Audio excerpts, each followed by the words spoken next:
Professor, inclusive hoje é um dia importante, né, lá na Venezuela e num cenário geopolítico como um todo. Até estava olhando aqui, Trump avisando a Venezuela para não prejudicar a líder de oposição, elogiando inclusive Edmundo González, a Maria Corina. Eu queria entender um pouquinho da sua leitura, professor, essa postura inclusive aí de Donald Trump, né, em apoiar abertamente a Maria Corina. O Edmundo González, de alguma forma, pode influenciar as relações Estados Unidos e Venezuela? Olha, Paula, como a gente viu da última vez, no último ciclo em que houve com a questão do Guaidó, não alterou nada, efetivamente. O governo americano teria que fazer aí uma série de sanções contra aqueles que apoiam o regime dentro da Venezuela para, de alguma forma, tentar dissuadi-los a mudarem de posição. Tá bom? Não é? A gente sabe que quem está no governo desde a época do Chávez, tem se beneficiado muitíssimo com isso. Então, geralmente, a única forma que você tem é de fazer sanções ou contra indivíduos ou contra o país. Contra a Venezuela, o impacto que vai ter aí vai ser menor, ainda porque eles já sofrem sanções há muitos anos. E tem também a questão do próprio petróleo e aquela postura dúbia. Eu não sei se você lembra, mas o Biden também colocou sanções, aí quando precisava de petróleo, decidiu tirar. Então, a gente não sabe o quanto essas medidas são perenes no seu objetivo. Agora, o fato é de que Maduro tem se consolidado, é difícil de retirá-lo do poder, e a grande questão é a seguinte também, né? Quem vier a assumir o poder agora vai ter de enfrentar o processo de desconstrução daquilo que foi feito durante os anos de Chávez e Maduro. Isso representa aí uma necessidade até de expurgo em algumas situações, com relação à forma como as Forças Armadas estão organizadas, a forma como o governo está organizado. Então, ele vai precisar expurgar, não matar, né? Não é isso que eu estou dizendo aqui, né? Mas ele vai precisar retirar esses elementos e isso vai tomar muito tempo. Então, e nós não sabemos como vai ser o dia seguinte do país.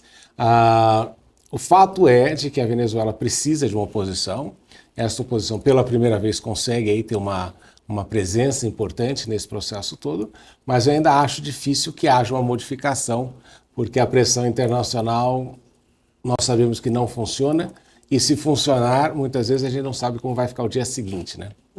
Ô professor, e Maduro toma posse sem as atas, sem nenhum tipo de questionamento mais forte, como o senhor falou, na própria movimentação internacional, com representante brasileiro. Isso pode trazer algum tipo de implicação, até mesmo no cenário do Brasil, porque, né, tem um representante junto com Nicarágua, junto com outros países, Cuba, por exemplo, e países mais sérios, se a gente pode dizer assim, ou não estão mandando representantes. A gente vê Estados Unidos, União Europeia e até outros países não mandando representantes para essa posse. Isso para o Brasil pega mal?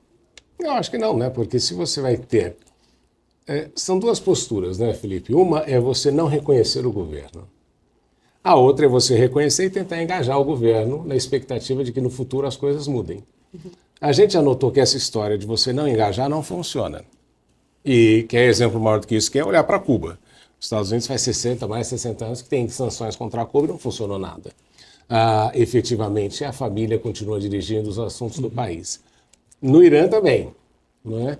Então, o próprio caso do Bashar al-Assad é muito interessante, porque ele foi excluído durante muitos anos e depois, nos últimos anos, eles decidiram incluí-lo novamente dentro da agenda internacional e com isso ele caiu. Não é? Então, às vezes, a inclusão é uma forma mais rápida de você fazer isso, para resolver o problema.